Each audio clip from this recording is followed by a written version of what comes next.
So the question is, nitration of aniline in strong acidic medium also gives M-nitroaniline because.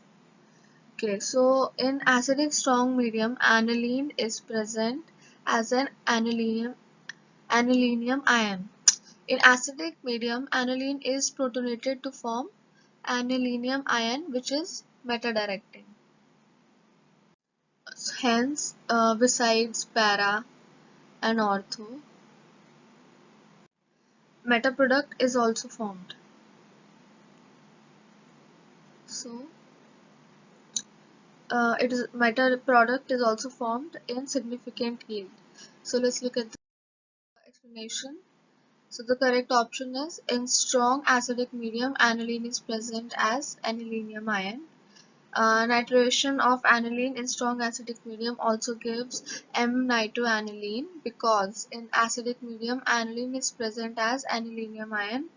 So amino group is ortho-para directing, but NH3 group is meta directing. Hence, meta product is also yielded.